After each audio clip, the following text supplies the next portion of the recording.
Before we get started, I want to thank everyone for braving the tornado warnings to be with us here today, so I appreciate it. All right. Thank you, everyone, for being here with us today. I'm Dave Sunday, the Attorney General. Today, we are announcing criminal charges against an individual who was entrusted to assist one of our state agencies, PennDOT, and use that position to orchestrate a sophisticated title washing scheme that fueled criminal activity here in the greater Philadelphia region and beyond. The impact from this criminal organization was much more than falsified paperwork. This conduct, title washing, is oftentimes directly connected to drug trafficking and violent crime. Our investigation, titled Operation Hot Wheels, involves a third-party vendor authorized by PennDOT to issue vehicle titles here in the Commonwealth. That individual, 40-year-old Adam Richardson of North Philadelphia, abused that authorization to line his own pockets and advance sales of stolen vehicles valued at nearly $4 million. With me today are Captain James Reinard from the Pennsylvania State Police. The Pennsylvania State Police were integral partners in uncovering and taking down this criminal organization. And before we move on, I'd like to take a moment to reflect and provide my condolences to the Pennsylvania State Police, to the family, friends, and colleagues, all of Corporal Tim O'Connor, who unfortunately lost his life in the line of duty. We also here have members of the Office of Attorney General's Insurance Fraud Section. Their expertise and work was absolutely critical in helping us bring this case to a charging point. I want to thank all of them for being here. And I just want to take a moment and say that, you know, I get to do the press conference, but the reality is these cases are the result of a tremendous amount of hard work by people that are behind me and other people who aren't even here today. Their hard work and dedication is why we're able to make cases like this and bring people to justice, and I want to thank them for their hard work, their dedication, and everything they do every single day.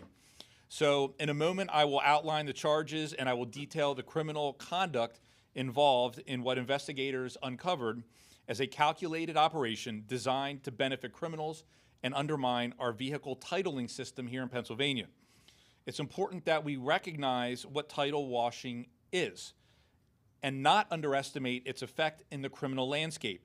And we have experts here that can go into those specifics. What should be most concerning about this conduct to individuals and families in our communities is that title washing enables criminals to move in and out of communities without being detected by law enforcement. There are still ongoing matters in this case that we are unable to discuss today because it is an ongoing investigation, and that prevents me from speaking specifically about the vehicles involved. But generally speaking, law enforcement often finds vehicles and washed titles that were used by drug traffickers and others during the commission of violent crimes. This is more than fraudulent paperwork to cut corners in the vehicle registration process. This is about criminals being provided with tools to more effectively commit the crimes that they are committing. While this operation was based in Philadelphia and Bucks counties, the impact extended far beyond those borders, affecting communities across Pennsylvania and other states. I will now get into how this collaboration between my office's insurance fraud section and the Pennsylvania State Police led to this takedown, and how this criminal conduct posed a serious threat to consumers and other community members. So this investigation began when the Pennsylvania State Police identified vehicles and discovered that they had been titled by Richardson. And these vehicles were all stolen. So this is through investigation into stolen vehicles, and they discovered that those stolen vehicles were all titled by Richardson. From there, the Pennsylvania State Police partnered with the Pennsylvania Department of Transportation to launch a broader investigation into these matters. My office was brought in to help and advance the case to the charging point that we're at today.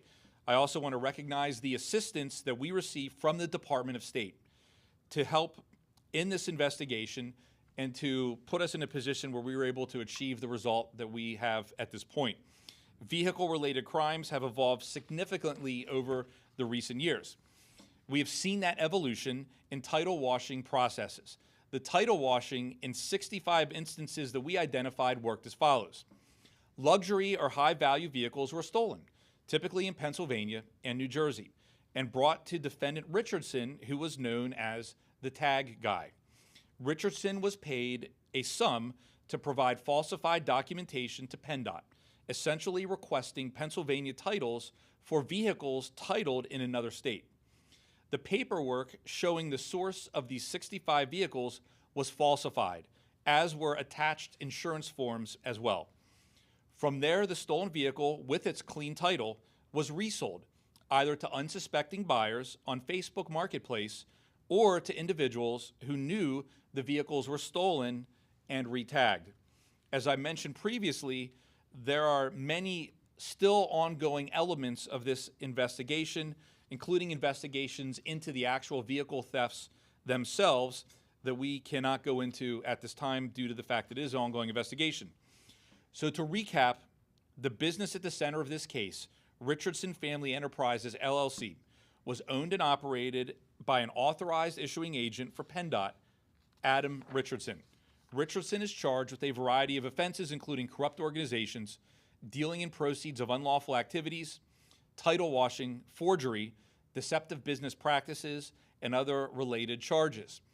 On Friday morning, Richardson was taken into custody and arraigned. According to our investigation, he abused his authority to title 65 stolen vehicles and provided fraudulent documentation to 49 different individuals.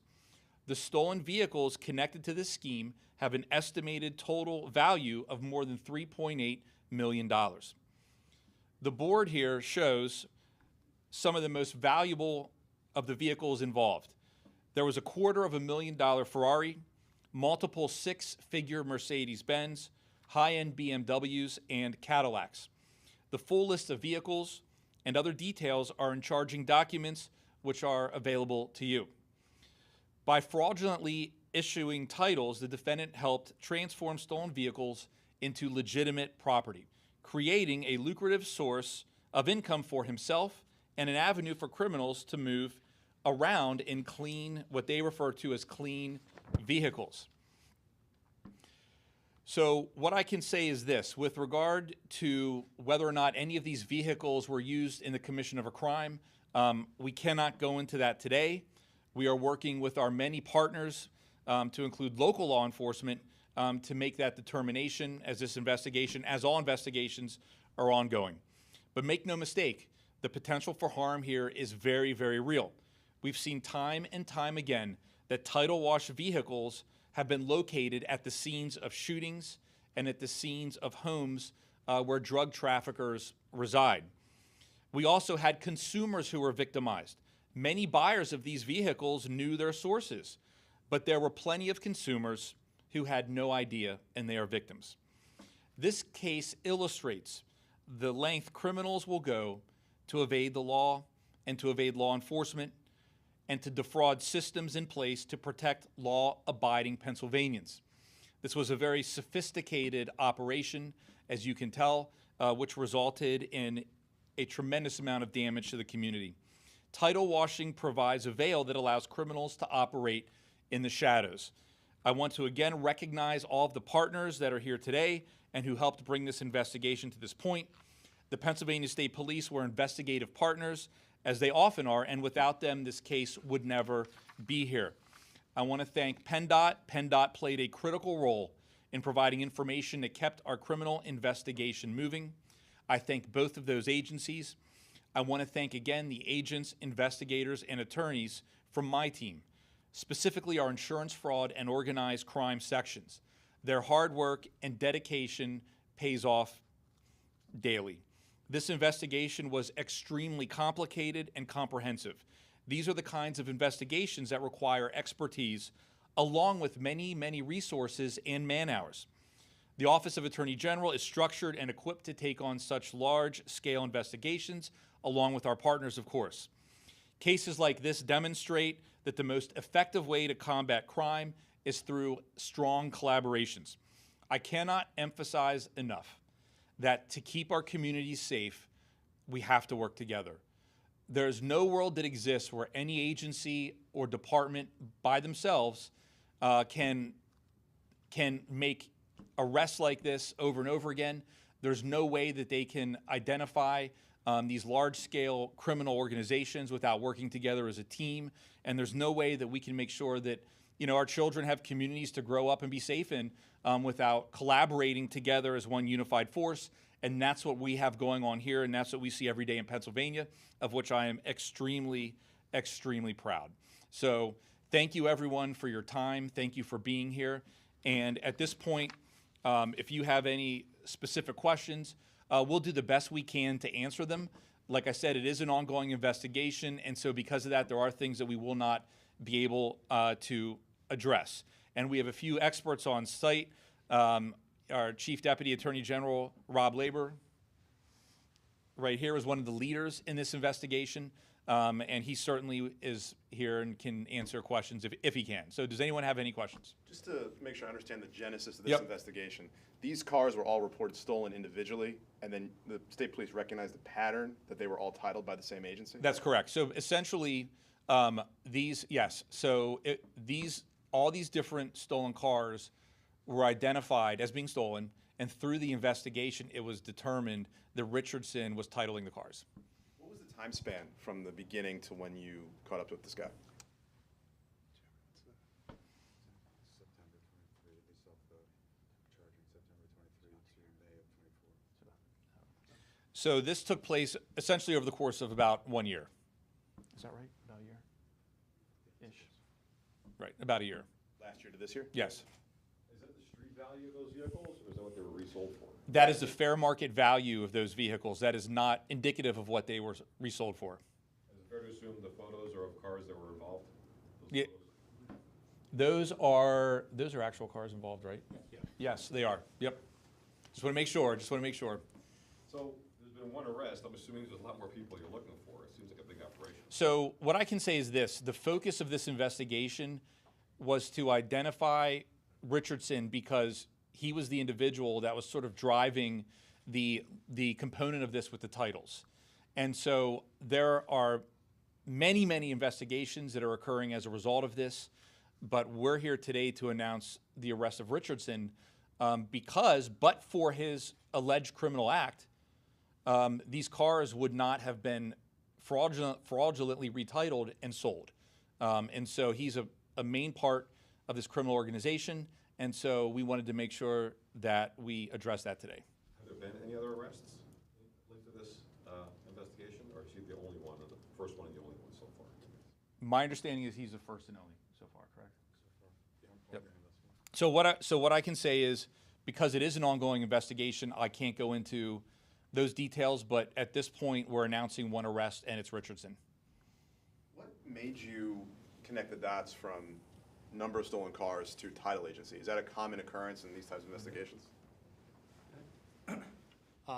Yes, the tag agency, title agency is kind of an integral part of it. So you have the stolen vehicle. In order to be able to successfully transfer that or do whatever you need to do with the vehicle, you got to have paperwork that looks legit or is, on face value legit. So they go to the tag agent who's able to use the fraudulent documentation, get a PA title, and then they're able to move forward with their operation. Would you say this is an unusual volume of title washing, looking at the history of cases you've done?